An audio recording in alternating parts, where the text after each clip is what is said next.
Hello everyone, welcome back to another episode of Team Comp Tuesday. Today we'll be looking at the 4-star Hyperbloom team.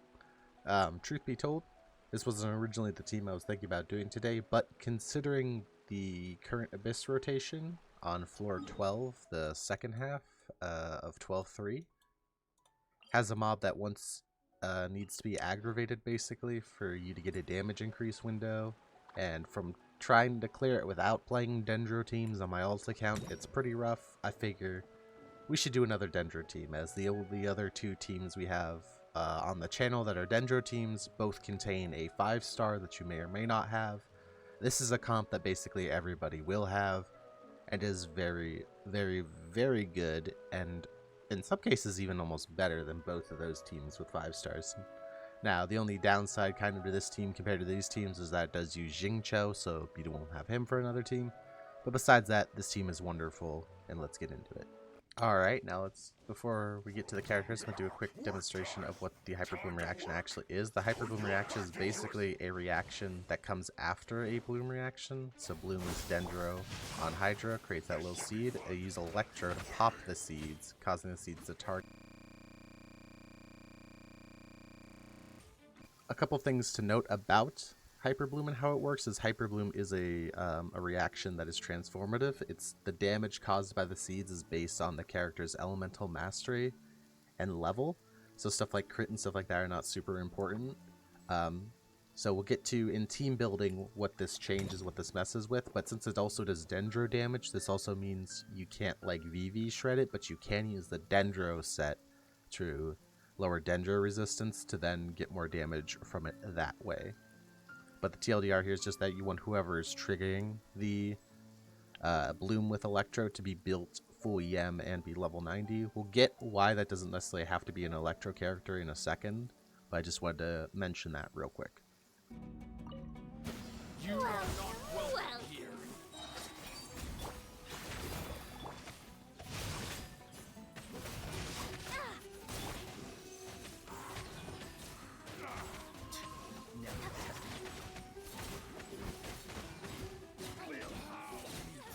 Alright, so first things first, we're going to be going over the Bloom part of the reaction first, and then we're going to go over the Hyper Bloom part. So we're going to be talking about the Dendro character first. Dendro main character is the best Dendro character for this team at the moment. Nahida might be better, but we probably will do teams covering Nahida whenever she comes out. But right now, Dendro MC is your best shot in this due to their ultimate's long field time and long Dendro application, as well as some team buffs through a little bit of EM sharing. Weapons, Fav Sword, Sack Sword, any energy recharge sword here is good. Excuse me. Fav Sword is my personal favorite because it gives a little bit of energy to everybody else on the team, but Sack Sword, especially in a team like this where nobody else on the team is super energy hungry, can totally be used here. Artifacts, Deepwood Memories is a great set for this, even though the Traveler isn't going to be doing a lot of damage, so the Dendro damage part here doesn't necessarily matter that much. This whole causing Dendro res to be decreased is a huge bonus for this team. For stats, we want probably crit rate, unless you have insane substats here, in order to help trigger your Favonius weapon, a Dendro cup, and then energy recharge, because you want as much energy recharge as possible in order to be able to ult off cooldown. For talents, you want to level up the E and the ultimate. The E is just a good way to apply some Dendro damage, has a low CD, and especially in a team like this where the rotations aren't so strict, you can definitely swap back into Dendro Traveler to hit this skill again. So you can get 2 E's per rotation to make that ult energy generation be a lot more consistent. Alright, so next up we're going to be covering the Hydro unit in the Bloom part of the reaction. So the Hydro unit I highly recommend is Jingcho. You can use other options, but Jingcho tends to be the best, in my opinion, as he applies Hydro really fast to create as many cores as possible. He has really good personal damage. He offers some defensives and healing to the team. He's also a 4-star, so you're not having to rely on people to roll people like Akomi or Yellen. He does actually have higher Hydro application than Yellen, so that is something to be mindful of as well.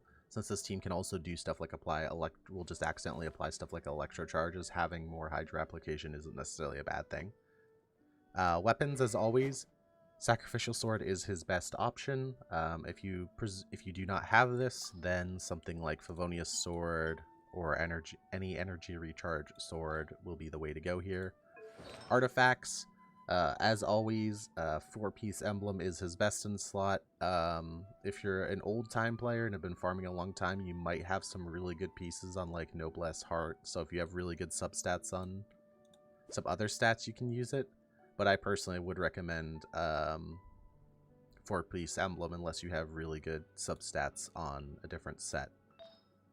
For Sands, generally energy recharge. I personally like to run high on energy recharge as it makes it just easier and more convenient to play characters.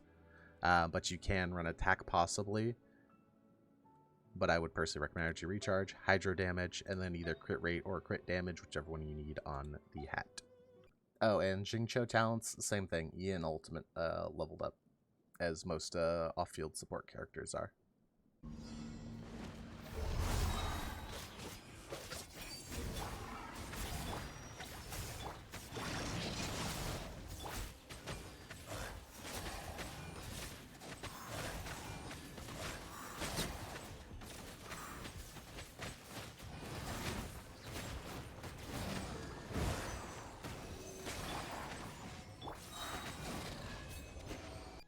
Alright, next up we're going to be talking about the electro option in the team. So, due to the presence of an anemo unit, you could actually force the person who triggers the Hyperbloom reaction to not be the electro unit, because you can just swirl the electro onto the seed basically. So you can actually run an electro unit that just does good sub DPS and doesn't have to be built full EM, but we will be talking about an option later after we cover what I think is the better setup for this team that you can run instead as an electro unit. But Fischl's the unit I go with personally. You can do solo Beto, but energy issues there possibly, so personally I prefer Fischl. The nice thing about Fischl is Oz will basically never trigger the seeds. Occasionally he'll shoot one, like very rarely if it spawns between an enemy and him. And you can hit him with the first application of your E, but as long as you don't do either of those things, Fischl will not be stealing any of the Hyperblooms from your trigger character, which we'll talk about in a little bit. But for that reason, she can be built just like normal Fischl instead of having to run something like full EM. So for weapons, any sort of stat stick damage weapon is great. Skyward Harp is fine. Even Rust. Literally anything that gives her good... any good sub DPS weapon, so any crit rate, crit damage weapon, stringless. For craftable weapons, possibly something like Prototype Crescent would be fine. For artifacts on her, you just want to go standard kind of DPS setup artifacts, so 2-piece Glad, any of the 2-piece attack pieces, and 2-piece Thundering Fury. For stats, attack percent, electro damage, and then crit rate or crit damage, whichever you need. Talents, E and ultimate both leveled up. Alright, so next we'll be talking about our trigger character. This is the character we want built full EM. This is the character you want level 90.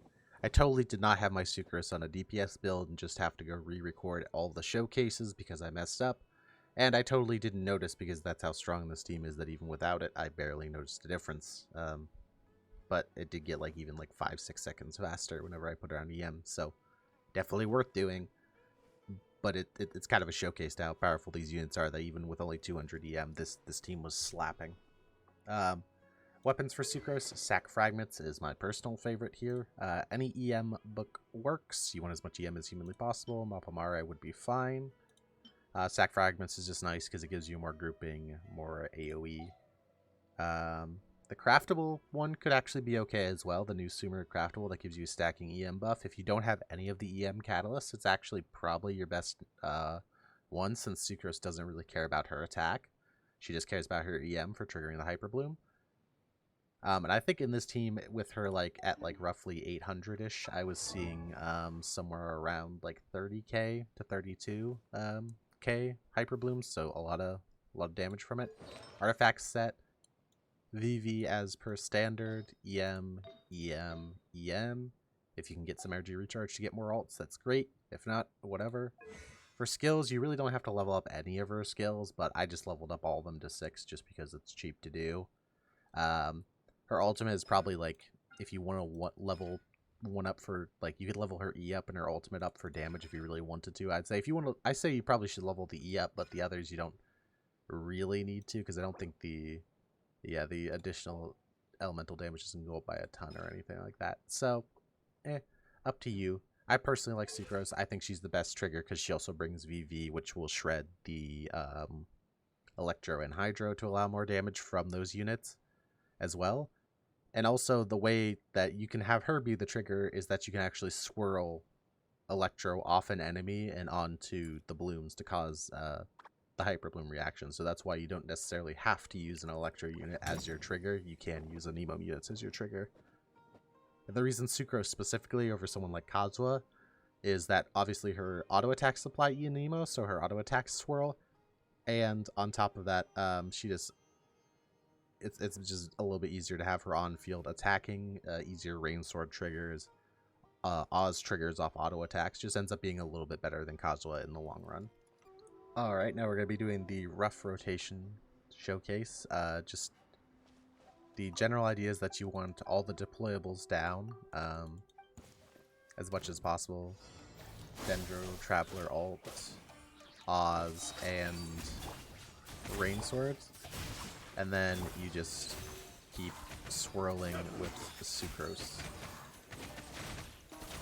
This team does get a little bit better in AoE type situations since you have more enemies to trigger the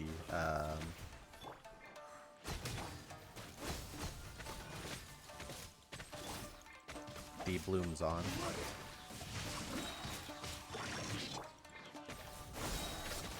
Definitely try to fit in 2 Traveler E's per rotation if you can to keep them batteried. And the other thing is you want to try to keep the enemy inside of the Dendro Traveler ult if you can, so you make sure that it's getting hit by the Dendro things. Oh, and another quick tip.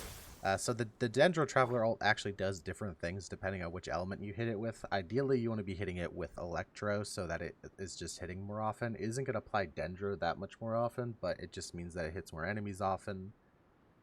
And that's nice. You could hit it with the Hydro to make the radius larger, but I personally prefer to hit the Mushroom with Electro.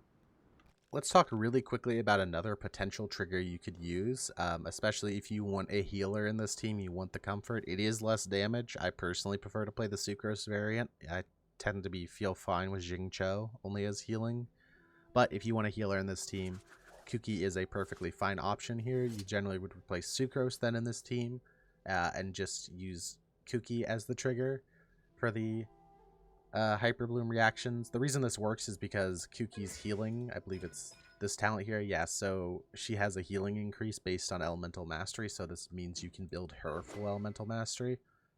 Recommend Iron Sting as weapon of choice, or any other weapon that has elemental mastery as a substat, but Iron Sting is the weapon I would personally recommend. For artifacts, you just want as much elemental mastery as humanly possible, so 2-piece Gilded, 2-piece Wanderers, or 4-piece Gilded if you have a good set here, as you'll get 50 for each different element character in the team, so you get an extra 100. And then some attack bonus, which is about 20 more than running the 2-piece, but if you don't have the artifacts to be able to do that, just 2-piece Gilded, 2-piece Wanderers is completely fine. Elemental Mastery, Elemental Mastery, Elemental Mastery for her stats. And for talents, you can level up E and Ultimate for more healing, and then this for more Electro application. Her E is generally what will be triggering the seeds. She's a perfectly fine trigger. If you like her, use her. She's definitely a cool looking unit, so that can be fun. I just personally prefer to play Sucrose because the Sucrose team tends to do a bit more damage. Alright, and that's going to be it for this week's Team Comp Tuesday. This was the 4-star Hyperbloom team. I hope you enjoy. Again, the reason we kind of cover this team is, well, A, it's new, it's Dendro, but there is a unit on floor 12 of the Abyss, the second half, that wants you to have a aggravate in order to get a damage increase phase. So having a Dendro team that everybody should be able to build because it uses only 4 stars, I thought was a good idea, so that's why we covered this team this week. Next week, I'm not exactly sure what team we're gonna do. I haven't planned on rolling for Nahida, so I don't think we'll be doing any. Or sorry, not Nahida. What's it? Nilu. I haven't planned on rolling for Nilu, so I don't think we'll be doing Nilu teams. But we'll cover something. Maybe another for fun team. It's been a while since we've done a pure for fun team. I might show you my exploration team or something next week that I use. But I appreciate you watching. Thanks for coming out. I hope you have a great day, and good luck if you're rolling for Nilu.